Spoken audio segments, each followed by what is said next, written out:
अस्सलामुअलैकुम दोस्तों, कैसे हैं आप लोग। उम्मीद करते हैं कि आप सभी लोग खैरियत से होंगे। दोस्तों आज की वीडियो में हम कुवैत की कुछ ज़रूरी खबर, ज़रूरी जानकारी जो आ रही है वो आप तक पहुंचाने वाले हैं। आप लोगों से गुजारिश है वीडियो को शुरू से लेकर आखिर तक जरूर से देख लें और दोस्तों वीडियो को लाइक भी जरूर कर दें। जो दोस्त लाइक कर देते हैं तो हम दोस्तों का बहुत बहुत शुक्रिया। चलिए बढ़ते हैं अपडेट तरफ। पूरी की अपडेट आपको बताते हैं। सबसे पहली खबर, कुवैत पब्लिक कटौती फॉर मैन पावर की तरफ से हजारों गैर मुल्कियों का वर्क परमिट रिन्यूअल करने पर रोक लगा दी गई है। अपडेट के मुताबिक बताया ये जा रहा है कि इनका पहले जो इनके पास डिग्री है वो वेरीफाई किया जाएगा, यानी डिग्री जांच की जाएगी, उसके बाद ही इनका वर्क परमिट रिन्यूअल किया जाएगा। जैसा कि आप लोगों को बताइए कि कुवैत के अंदर बहुत सारे प्रवासी फेक डिग्री लेकर आते हैं और कुवैत के अंदर काम करते हैं और अच्छी खासी इनकम भी करते हैं। तो इसलिए कुवैत गवर्नमेंट अब इन तमाम चीज़ों पर काफ़ी ज़्यादा बारीकी से नज़र रख रही है। जो भी लोग ऐसी डिग्री लिए रहते हैं जो फेक है और उनके काम से वो डिग्री बिल्कुल भी मैच नहीं खाती है, मेल नहीं खाती है, ऐसे प्रवासियों का वर्क परमिट रिन्यूअल नहीं किया जा रहा है। तो इसलिए यहाँ पर हज़ारों से ज़्यादा गैर मुल्कियों का वर्क परमिट रिन्यूअल करने पर रोक लगा दी गई है।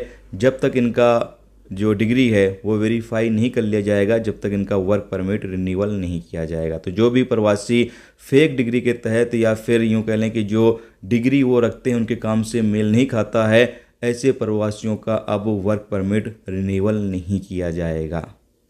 इसके अलावा अगली अपडेट ये है कि कुवैत में रेजिडेंशियल एरिया, हाउसिंग एरिया या जो फैमिली एरिया हैं, इन तमाम एरिया में जो बैचलर लोग आएंगे, मिसाल के तौर पर कोई दो लोग आते हैं, एक मर्द और एक औरत आते हैं और वो कहते हैं कि हम शादीशुदा हैं और उनको रूम दे दिया जाता है। जो बिल्डिंग का हारिस है या फिर जो बिल्डिंग का मालिक है वो उनसे उनका मैरिज सर्टिफिकेट की जांच नहीं करता है, वो चेक नहीं करता है कि ये वाकई में शादीशुदा हैं या नहीं हैं, और वो उनको रहने के लिए मकान दे देता है। तो बताया जा रहा है और बाद में ये पता चलता है कि ये शादीशुदा नहीं है। तो ऐसी सूरत में जो मकान मालिक होगा या हारिस होगा उसके ऊपर 1000 से 5000 केडी का फ़ाइन लगाया जाएगा।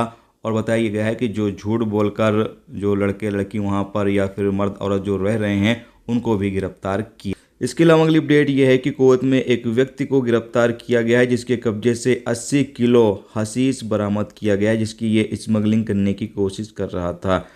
हशीश को जब्त कर लिया गया है, जबकि इस बंदे को गिरफ्तार कर लिया गया। अब इसके खिलाफ आगे की कानूनी कार्रवाई करने के लिए अधिकारियों को सौंप दिया गया है। दोस्तों ये थी आज की कुवैत की कुछ ज़रूरी खबर, ज़रूरी जानकारी जो आप तक पहुंचा दी गई। उम्मीद करता हूं ये वीडियो, ये जानकारी आपको अच्छी लगी हो। अच्छी लगी है तो प्लीज़ इस वीडियो को लाइक करके जरूर जाएं और जो दोस्त चैनल पर नए हैं उनसे गुजारिश है प्लीज़ चैनल को भी सब्सक्राइब जरूर कर लें। वीडियो देखने से तो बहुत बहुत शुक्रिया। मिलते हैं नेक्स्ट टॉपिक के साथ। अपना